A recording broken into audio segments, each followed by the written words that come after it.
parmi les boursiers voilà, qui devaient partir en Chine. Voilà, donc je suis allé là-bas, donc ça a été vraiment un événement socioculturel qui est très riche. Voilà, Bouleversant aussi, voilà, parce que voilà. C'est pas facile. Hein? les deux pays, les deux Voilà. cultures, au niveau de Totalement, développement voilà, complètement différents, sur tous les différent. plans. Voilà, sur tous les plans, Ouais. effectivement. Donc, vous savez, en Chine, il y a plein d'événements socioculturels hein, qui impliquent les Africains. Oui. C'est-à-dire d'abord, comme vous savez, il y a sa communauté, il y a des préjugés, hein, c'est sa communauté. Oui. Et c'est nous ici, il y a des préjugés, hein, on dit les Chinois mangent tout, et puis les Chinois sont comme mais ça, même comme en ça. dehors, je veux dire, en dehors même des préjugés inter-races, je veux dire, il y a des préjugés même inter-ethniques. Dans la Guinée, c'est courant d'entendre les Malinqués, ils sont comme ça, Voilà, les Peuls, ils sont comme ça, voilà. ou les Soussous sont comme ça, voilà. ou les Kissés sont comme ça, etc., les Guérzés, et ainsi de suite. Il y a des préjugés pour toutes les ethnies. Effectivement. Enfin, voilà. Voilà, donc c'est ce que j'ai essayé de faire ressortir, et puis dire qu'il ne faut pas se fier aux préjugés, hein. Il faut vérifier les événements, et puis c'est une façon pour moi de combattre. C'est-à-dire que, vous savez, les gens sont des préjugés calqués dans leur tête. Ouais. Donc, ce qui fait que, c'est-à-dire quand on voit un Africain en Chine, on a tendance à penser que c'est-à-dire qu'il est porteur du virus, le VIH. Hein. Ah oui, voilà, donc, tout de suite. Voilà, C'est-à-dire un Africain voilà, égal à quelqu'un malade de sida. C'est le côté négatif, l'aspect négatif là que les gens ont dans leur tête, quoi. Et puis vis-à-vis des Africains, de façon générale. Soit on pense que tu viens d'un pays déchiré par la guerre. Par la guerre. Donc, c'est pourquoi ils savent déjà que les Africains marient beaucoup de femmes. Oui. Donc, quand tu vois, on te demande tu as combien de femmes as-tu? Donc, ah oui, c'est des questions courantes, hein, et puis ça vient de partout. Hein. Ah oui, voilà. Vous avez combien de femmes? Vous avez combien de femmes? Voilà, donc on te demande, tout commence d'abord par te demander ton âge. Bon, ça veut dire qu'en nous voyant, ils pensent, ils ne comprennent pas. Hein. Donc, ça veut dire que physionomiquement, en nous voyant, ils pensent qu'on est très jaune. Donc, ce qui fait que quand ils te voient, d'abord, la première des choses, c'est de connaître ton âge. Voilà, quand ils connaissent ça, et puis ils te demandent, es-tu marié ou non? Si tu dis oui, es-tu marié à combien de femmes? C'est 4, hein? Puis ils pensent toujours que, voilà. Voilà. Carrément. Voilà, donc carrément, donc c'est le truc que j'ai essayé de faire ressortir. Et c'est intéressant parce que justement votre ouvrage souligne cet aspect, la stigmatisation dont les Africains sont victimes en Chine. C'est quand même curieux parce que les Chinois ils bougent beaucoup maintenant, ils vont dans beaucoup de pays dans le monde. Je ne sais pas, d'après vous, qu'est-ce qui explique encore de nos jours cette stigmatisation des Africains en Chine? C'est la méconnaissance de la réalité. Hein. Voilà, tu passes comme un roi. Hein. Ah ouais, ça voilà. C'était en quelle année? C'est en 2006, mais voilà, compte tenu de l'arrivée. C'est très vieux ça. Voilà, compte tenu de l'arrivée massive des étrangers, des Noirs dans les villes chinoises. Donc, les Chinois ont commencé à comprendre qu'attention, hein, et puis on pensait que c'était des préjugés. Hein. Donc, ce fait qu'ils avaient peur. Il y a certains Chinois qui, en voyant un Noir, ils n'étaient pas habitués. C'est-à-dire de voir les Africains, de vivre ensemble. Donc, moi, c'est pourquoi, vous savez, entre nous et les Européens, tellement que le contact est vieux, c'est-à-dire qu'il n'y a plus de stigmatisation. Hein. C'est-à-dire qu'on connaît, nous on connaît les Européens, ils aussi nous connaissent, donc, mais les Chinois c'est récent. Hein. Depuis, avec l'ouverture, quand même, je pense que sous peu de temps, les choses peuvent changer favorablement, positivement. Oui, allez, les choses peuvent changer favorablement. Donc, d'après Mori Mandiana Diakité, notre auteur, donc il est auteur de cet ouvrage-là, de la savane africaine en Chine populaire, l'étrange parcours d'un peuple du Wassoulou. Alors, donc, effectivement, Alors, je voulais vous expliquer, je voulais vous demander, parce que c'est intéressant de votre démarche, cet exemple-là, d'avoir vécu une situation, enfin une expérience plutôt, et puis de vouloir raconter cela tel quel, hein, en partant depuis votre enfance, et je veux dire, et puis bon, on a envie de poser la question aussi, décrivez-nous, rappelez-nous, là il est un peu dans l'ouvrage, mais on veut le partager avec les téléspectateurs. Partagez-nous un tout petit peu, quand vous êtes embarqué dans l'avion, la première expérience, c'est-à-dire qu'en descendant, les toutes premières heures en Chine, et comment ça s'est passé, enfin, les premiers jours et tout ça, qu'est-ce qui vous a frappé tout de suite, je veux dire, mais vraiment, qu'est-ce qui vous a particulièrement marqué dès les premiers jours? Voilà. Vous savez, déjà, dès le débarquement de l'avion, c'est-à-dire qu'on commence à comprendre que, c'est-à-dire que les préjugés, tu commences à comprendre tout d'un coup que les gens sont certains préjugés à l'égard de nous. Depuis l'avion? Après la descente, quoi. Oui, d'accord. Voilà, c'est-à-dire que quand les formalités, le remplissage des formalités, pendant ce temps, tu es en train d'observer, quoi. Et puis les Chinois, ils sont d'abord accueillants, et ça, il faut le reconnaître. Ils sont pas violents à l'égard des étrangers. Ça dit que c'est des simples curiosités. Oui. Ils sont pas xénophobes, hein, au sens. Ça dit que. Vous êtes sûr de ça? Il y a eu des choses, hein, il y a eu des actes de racisme lors des Jeux Olympiques que la Chine a accueillis. Par exemple, on a vu, il y a des endroits où les Noirs n'étaient pas les bienvenus, ou en clair, on leur demandait de ne pas se faire voir ou de quitter, quoi, simplement. Vous savez, c'est un phénomène universel, c'est-à-dire que ça, vous savez, les Noirs, j'apprécie beaucoup les Noirs, puis c'est les Noirs, seuls les Noirs ne sont pas racistes, hein, mais tous les autres, ça a des degrés divers. Sinon, les Chinois, il y a le racisme, mais c'est-à-dire que ce n'est pas violent. C'est-à-dire que, par exemple, vous imaginez quand vous vous asseyez ici, il y a 2 chaises, il y a une chaise vide ici. Tu es seul, puis tu es noir, il n'y a personne, et les Chinois sont arrêtés, hein. Il n'y a personne qui ose s'asseoir auprès de toi, puis c'est simplement, tu as la peau noire. Ça se fait en Chine? Ça se fait, c'est très fréquent. Tous les Africains, ceux que j'ai fait témoin, tous ceux qui ont vécu là-bas, les étudiants, ils sont généraux. Mais ça, c'est déjà suffisamment illustratif. Donc, voilà. Effectivement. Mais vous dites qu'ils ne sont pas si racistes que ça. Bon, voilà. Vous savez, si on a peur de s'asseoir, parce que vous êtes noir, vous êtes assis sur cette chaise, la chaise à côté de vous, elle est vide, personne ne s'assoit. C'est des préjugés, quoi. Peut-être qu'il y a certains même pensent que, même, ça dit que c'est les maladies virales. Vous savez, quand on a des trucs là, voilà, dans sa tête, on a... Excusez-moi. Voilà. Mais ça me dépasse, quoi. Donc, ça dit que c'est l'aspect négatif des Africains qui est là, qui fait qui les terrorise un peu. Hein. Ils ont peur de nous. Mais, sinon, c'est pas ce qui se passe ailleurs, hein, en Ukraine, où on voyait comment les autochtones tapaient avec les Noirs, avec des bâtons, et puis avec des gourdins. En Russie, donc, mais en Chine, quand même, ça, il y a la sécurité, ils respectent la loi. Hein. Donc, tu peux te promener. Et puis, ils ne font pas l'objet, les Africains, les Noirs en Chine ne font pas l'objet d'agressions physiques. Voilà, mais tout ce qui est, on va dire, racisme dans le geste, dans le comportement, dans le regard, comme par exemple, vous pouvez vous asseoir sur une chaise, comme vous êtes noir, les chaises qui sont à côté vides, les Chinois vont s'arrêter, mais ne vont pas s'asseoir à côté de vous. Là, il y a un problème. Hein? Il y a un problème. Mais vous pensez que ça, c'est que des préjugés et il n'y a pas de racisme?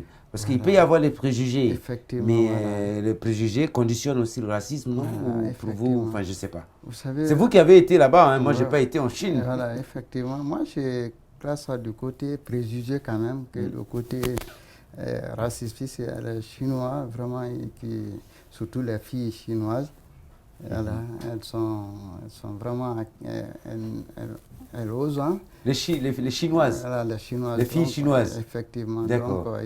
Donc, contrairement aux garçons qui sont un peu timides, oui. Voilà, les filles quand même osent les étrangers. Et puis facilement, la chaise vide à côté là. Oui. Voilà, s'il y a quelqu'un qui doit venir, c'est probablement une fille. Une fille plutôt qu'un homme. Qui vient, qui viendra s'asseoir et puis. Et qui parle, il parle pas facilement avec les hommes.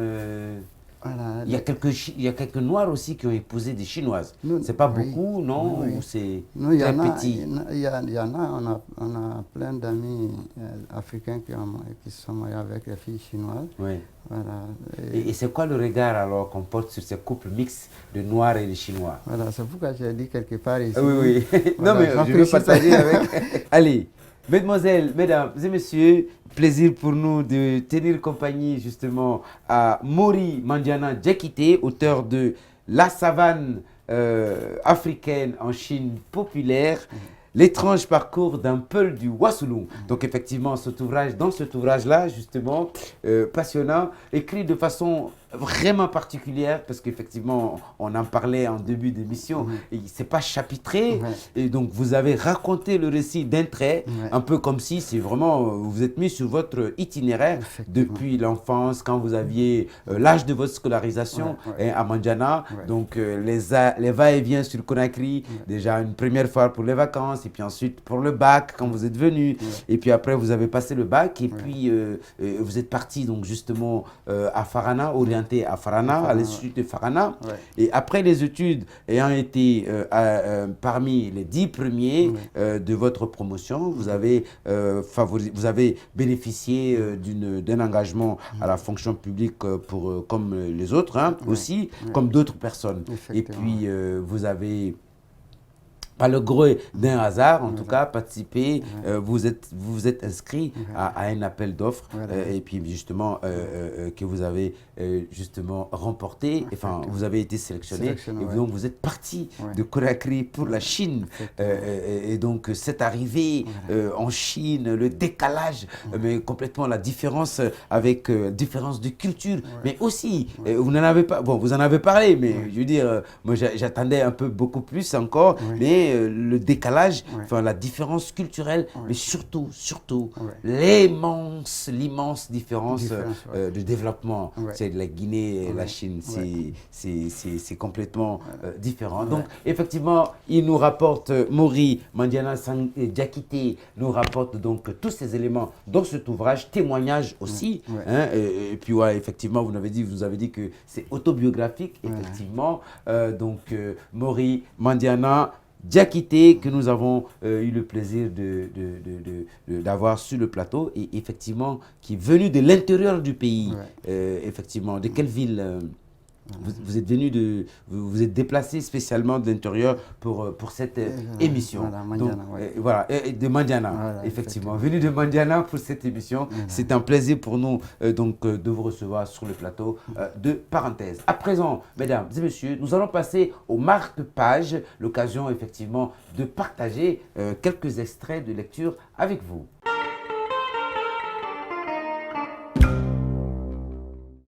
Voilà, donc on va ouvrir au hasard. Donc allez, c'est parti. Je suis à la page 50. Voilà, donc on va partir. J'adorais vraiment voir les chiens en train de pourchasser un gibier dans un vaste boal avec les oreilles collées à la tête et orientées étroitement vers la nuque, émettant un aboiement caractéristique.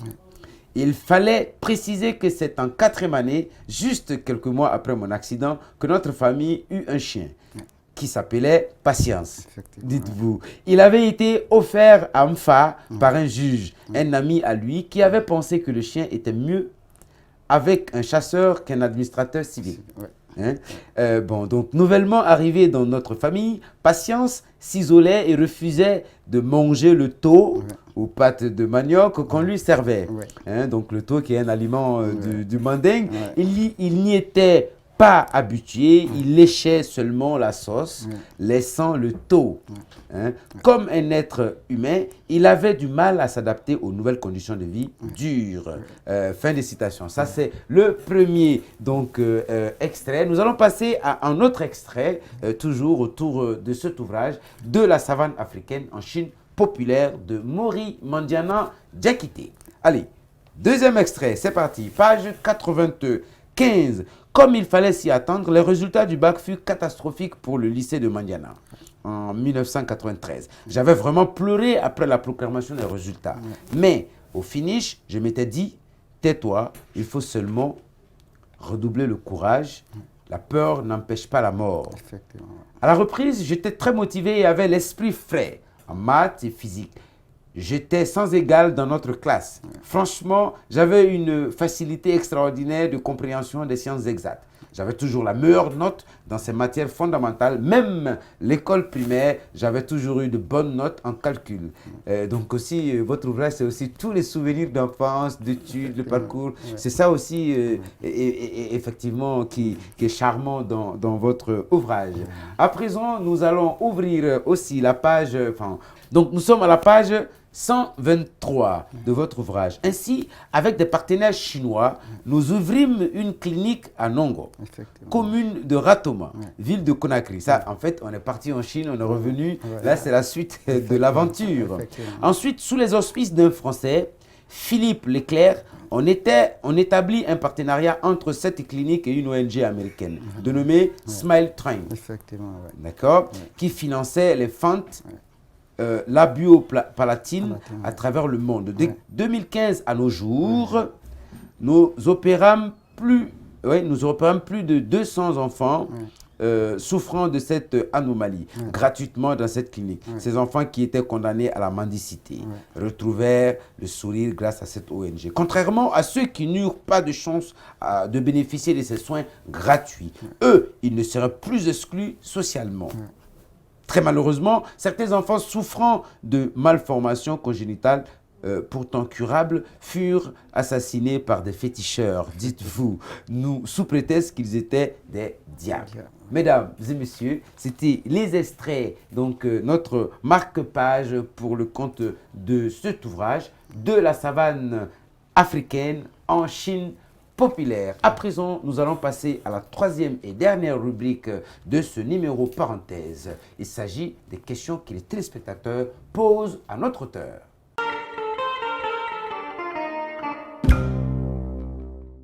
Monsieur Mori Mandiana Diakité, bonjour. Bonjour. Je voudrais vous poser la question suivante. Dites-nous, qu'est-ce qui a déclenché chez vous l'envie d'écrire cet ouvrage?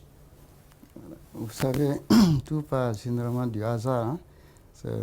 C'est le hasard qui a fait. Hein. C'est ce que j'ai fait difficile. Moi, je suis avant tout un ingénieur agronome spécialisé en protection des végétaux. Donc, docteur d'État en agronomie spécialisé en protection des végétaux. Donc, je ne suis pas un homme de lettres, mais le hasard a fait que j'ai eu l'idée d'écrire. Bon, vous savez, à chaque chose, il y a une cause. Hein. C'est moi, vous savez, j'aime souvent écrire, hein, c'est-à-dire que noter des trucs que j'observe. Hein. Donc, c'est ce que l'idée m'est venue de faire ça et puis partager mon parcours avec les autres. Hein. Donc, c'est le hasard, c'est ce que je peux dire. Voilà. Monsieur Mori Mandiana Sidibé, pourquoi je dis Sidibé? Voilà. Monsieur Mori Mandiana Diakité, ma question est la suivante. Dites-moi, si on vous demandait d'expliquer en 2 phrases le message que vous vouliez passer dans ce message et dans ce livre, que diriez-vous? Je dirais qu'il y a une nécessité impérieuse d'ailleurs de protéger les enfants et les femmes contre les violences domestiques et puis d'améliorer aussi notre système de gouvernance pour que les Africains soient respectés, les Africains vivant ailleurs, c'est les autres, soient respectés. Tout est lié au système de gouvernance. Hein. C'est-à-dire que maintenant, il y a une ségrégation économique. C'est-à-dire que plus un pays est économiquement en retard, plus ses habitants ne sont pas respectés. Hein. Donc, ce qui fait que quand on doit se développer, si on ne se développe pas, on ne va pas nous respecter. Monsieur Mori Mandiana, Voilà. Diakité, merci. Ouais, merci. Merci.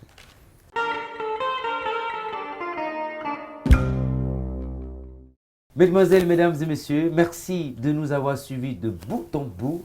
Et puis, merci surtout de votre fidélité renouvelée tous les jours à notre émission Parenthèse. On se retrouve la semaine prochaine pour un autre numéro, évidemment avec un autre auteur.